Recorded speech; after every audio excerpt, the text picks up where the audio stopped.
দেশৰ তিনিওগৰাকী সেনাধ্যক্ষ হিন্দু বায়ু সেনা নৌ সেনা স্থল সেনাৰ মুৰব্বী সকলো হিন্দু ৰাষ্ট্ৰপতিৰ পৰা প্ৰধানমন্ত্ৰীলৈ হিন্দুৰ হাততে আছে ক্ষমতা ওমৰ আব্দুল্লাৰ বাহিৰে সকলো মুখ্যমন্ত্ৰীয়ে হিন্দু তাৰ পিছতো সংকটত দেশৰ হিন্দু বিগত 10 বছৰে প্ৰধানমন্ত্ৰীৰ চকীত বহি কি কৰিলে মোদীয়ে আৰজেডিৰ নেতা তেজস্বী যাদৱৰ প্ৰশ্নক লৈ ৰাজনৈতিক ধুমুহা এক হে তো সেফ হে এয়া আছিল প্ৰধানমন্ত্ৰী মোদী আৰু বিজেপিৰ শেহতীয়া শ্লোগান দেশৰ হিন্দুসকল এক হৈ নাথাকিলে বিপদ হ'ব বুলি নিৰ্বাচনী সভাত সোঁৱৰাই দিছিল প্ৰধানমন্ত্ৰী মোদীয়ে एक है तो सेफ है तो ये लोग एक है तो सेफ है उसको भी गलत तरीके से परिभाषित करने में लगेंगे মোদীৰ সুৰতে সুৰ মিলাই উত্তৰ প্ৰদেশৰ মুখ্যমন্ত্ৰী যোগী আদিত্যনাথেও প্ৰতিখন নিৰ্বাচনী সভাতে আওৰাইছিল এই বাণী এক হে তো সেফ হে आत्मक राजनीति को बांटने वाली राजनीति को पूरी तरह खारिज कर चुकी है और इसीलिए हम कह रहे हैं कि बटेंगे तो कटेंगे एक रहेंगे तो सेफ रहेंगे বিগত প্ৰতিটো নিৰ্বাচনতে বিজেপি নেতৃত্বই প্ৰচাৰ চলাই আহিছে যে ভাৰতবৰ্ষত হিন্দু খত্ৰে মে হে বিজেপিৰ মতে মুছলমান সকলৰ সংখ্যা বঢ়াৰ বিপৰীতে দেশত ক্ৰমান্বয়ে অস্তিত্বৰ সংকটত পৰিবলৈ ধৰিছে হিন্দুসকল প্ৰধানমন্ত্ৰী মোদী আৰু বিজেপি তথা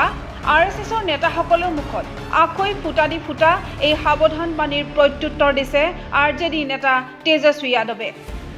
বিহাৰৰ প্ৰাক্তন উপমুখ্যমন্ত্ৰী তেজস্বী যাদৱে এটা ৰাষ্ট্ৰীয় পৰ্যায়ৰ টিভি চেনেলত দিয়া সাক্ষাৎকাৰত উভতি ধৰিছে প্ৰধানমন্ত্ৰী মোদী আৰু বিজেপি নেতৃত্বক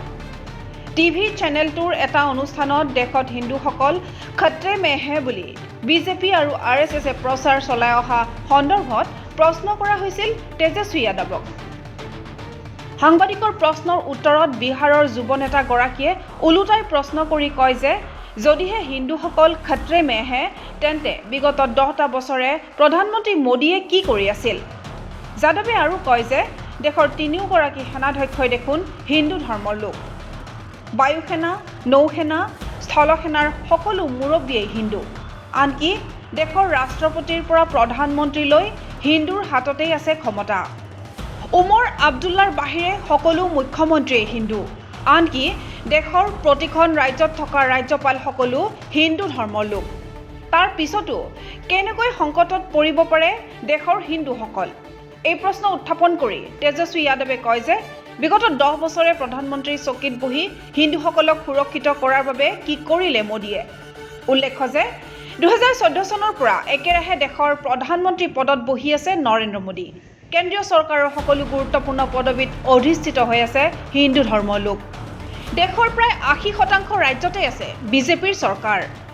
একমাত্ৰ জম্মু কাশ্মীৰৰ মুখ্যমন্ত্ৰী ওমৰ আব্দুল্লাৰ বাহিৰে দেশৰ প্ৰায় সকলো ৰাজ্যতে আছে হিন্দু ধৰ্মাৱলম্বী মুখ্যমন্ত্ৰী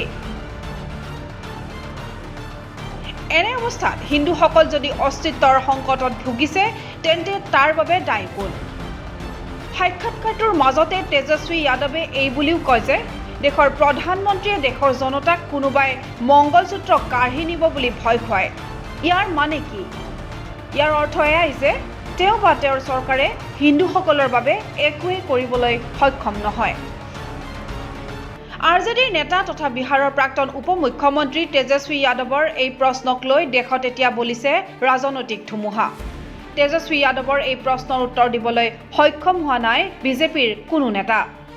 বিধিগত কাৰণতে আমি আজ তক টিভিত সম্প্ৰচাৰিত হোৱা অঞ্জনা ওম কাশ্যপৰ অনুষ্ঠানত তেজস্বী যাদৱে কৰা সেই বিস্ফোৰক মন্তব্য সম্প্ৰচাৰ কৰিব নোৱাৰো যদিও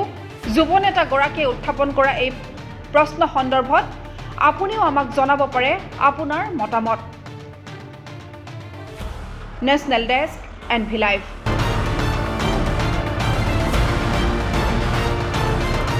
कटेंगे तो कटेंगे एक रहेंगे तो सेफ रहेंगे